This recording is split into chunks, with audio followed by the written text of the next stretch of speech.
Si Kai Sotto ay patuloy na nagiging malaking pangalan sa mundo ng basketball at sa Japan B-League. Siya ay unti-unting nagiging isang puwersang kinatatakutan. Sa kanyang pinakahuling mga laro, muling pinatunayan ni Kai ang kanyang kakayahan sa pamamagitan ng dalawang magkakasunod na 20-point performances. Hindi lamang siya naging sentro ng opensa ng Koshigaya Alphas, kundi siya rin ang nagdala ng kanilang tagumpay sa mga crucial na laban. Ang kanyang husay, lakas at determinasyon sa court ay siyang nagpapakita na hindi lamang siya isang ordinaryong player, siya ay isang natatanging talento na handang humarap sa anumang hamon. Sa paglipat ni Kai Sotto sa Japan B-League, marami ang nagtanong kung paano niya maipakita ang kanyang potensyal laban sa mga veterano at mga dayuhang malalaro sa liga. Gayunpaman sa bawat laro, unti-unti niyang sinasagot ang mga tanong at iniangat ang antas ng kanyang laro. Ang Japan B-League ay kilala bilang isa sa mga pinakamalakas na professional basketball league sa Asia, kung saan naglalaro ang mga mahuhusay na atleta mula sa iba't ibang bansa. At para kay Kai, ito ay hindi lamang isang opportunity na mahasa ang kanyang talent, kundi isang pagkakataon na patunayan na kaya niyang makipagsabayan sa mga pinakamahusay na players. Ang back-to-back 20-point games ni Kai ay isang patunay ng kanyang pagiging consistent at dominasyon sa court. At narito ang mga highlights mula sa kanyang dalawang kamangha-manghang laro. Sa unang laro, nagpakitang gilas si Kai sa pamamagitan ng isang double-double performance. Nagtala siya ng 20 points, 9 rebounds. Ang kanyang presence sa ilalim ng basket ay hindi talaga matatawaran at sa bawat possession, ramdam ang kanyang impluensya. Sa opensa, ginamit ni Kai ang kanyang taas at footwork upang makapuntos laban sa mas maliliit na defenders. Ang kanyang shooting efficiency na 65% from the field ay nagpakita ng kanyang pagiging maaasahan sa scoring.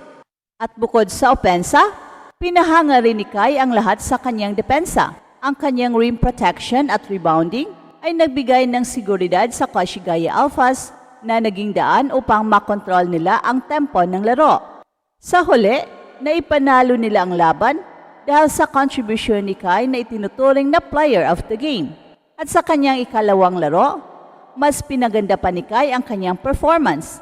Nagtala siya ng 24 points, 13 rebounds. Ang kanyang opensa ay mas naging versatile, kung saan ipinakita niya ang kanyang kakayahang tumira mula sa mid-range at mag-finish ng malalakas na slam dunk.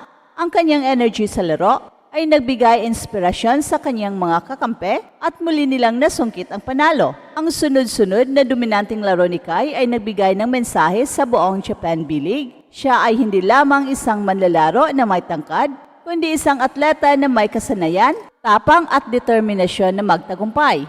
Ang pag-usbong ni Kai sa Japan B-League ay hindi lamang bunga ng kanyang pisikal na katangian. Narito ang mga aspeto na nagpapatingkad sa kanya bilang isang player. Isa sa mga pinakamahalagang aspeto ng laro ni Kai ay ang kanyang adaptability.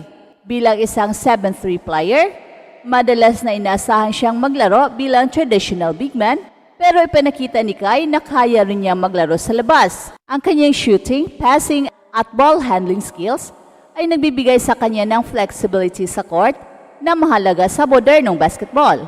Hindi lamang sa opensa, nangingibabaw si Kai.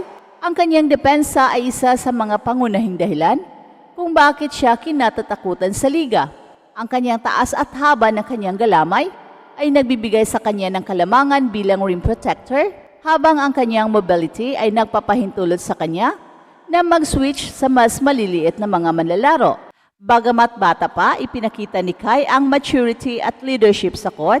Ang kanyang consistent na performance ay nagbibigay inspirasyon sa kanyang kupunan, at ang kanyang composure sa mga crucial na sandali ay nagpapakita ng kanyang mental toughness. Si Kai ay kilala sa kanyang dedikasyon sa pag-iensayo at paghahangad na mapabuti ang kanyang laro. Ang kanyang development sa Japan B-League ay patunay na patuloy siyang nagsusumikap upang maabot ang kanyang pinakamataas na potensyal. Ang tagumpay ni Kai sa Japan B-League ay hindi lamang para sa kanya, kundi para sa buong Pilipinas. Siya ay nagsisilbing inspirasyon sa mga kabataang Pinoy na nangangarap na maging bahagi sa international basketball. Ang kanyang pag-angat ay siyang nagbibigay ng pag-asa na kaya ng isang Pinoy na makipagsabayan sa pinakamalalakas na liga sa buong mundo. Bukod pa dito, ang kanyang tagumpay ay nagbubukas ng mga opportunity para sa iba pang mga Pinoy players na makilala sa labas ng bansa. Sa bawat laro ni Kai, dala niya ang pangalan ng Pilipinas at ang kanyang presensya sa international stage ay simbolo ng pag-angat ng kalidad ng basketball sa bansa. Ang sunod-sunod na magagandang laro ni Kai ay muling nagpaalala sa mga basketball fans na ang kanyang NBA dream ay hindi malayo sa realidad. Ang kanyang improvement sa Japan B-League ay nagpapakita na kaya niya makipagsabayan sa mas mataas na antas ng competition. At narito ang ilang dahilan kung bakit ang NBA ay abot kamay na. Ang versatility ni Kai bilang big man ay isang mahalagang aspeto sa modernong basketball. Sa NBA, ang mga manlalaro tulad ni Nikola Jokic, Joel Embiid, Kristaps Porzingis ay nagtatagumpay dahil sa kanilang kakayahang maglaro sa loob at labas ng court. At ang skill set ni Kai ay kahalintulad nito, na nagbibigay sa kanya ng kalamangan bilang isang prospect. Ang taas ni Kai na 7'3" ay bihira sa basketball, ngunit ang mas mahalaga ay ang kanyang kakayahang maggamit ito sa tamang paraan. Ang kanyang mobility, footwork at wingspan ay nagbibigay sa kanya ng kalamangan sa depensa at sa rebounding. Ang disiplina at determinasyon ni Kai sa kanyang laro ay isang malaking dahilan kung bakit patuloy siyang umaangat. Ang kanyang work ethic ay hindi matatawaran at ito ang magdadala sa kanya sa mas mataas na tagumpay. Bagamat kapansin-pansin ang tagumpay ni Kai, mahalaga rin ang magpatuloy siya sa pagpapabuti ng kanyang laro. Ang consistency, physical strength at mental toughness ay ilan sa mga aspeto na kailangan niyang tutukan upang mas maging handa siya para sa NBA. Gayun din, mahalaga ang suporta mula sa kanyang kupunan, pamilya at mga tagahanga upang maabot niya ang kanyang mga pangarap.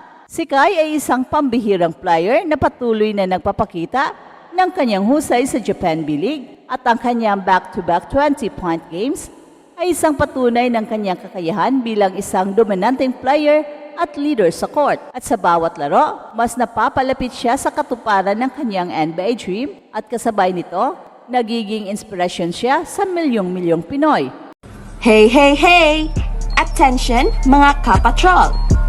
Get ready for an epic giveaway! Once Express Info hits 150k subscribers, one lucky winner will win the incredible Oppo Reno 11F 5G smartphone. Here's how to join. Step 1. Subscribe to Express Info right now. Step 2. Like this video. Then step 3. Comment anything good and positive about our idol Kai Soto. Super easy. Just subscribe, like, and comment.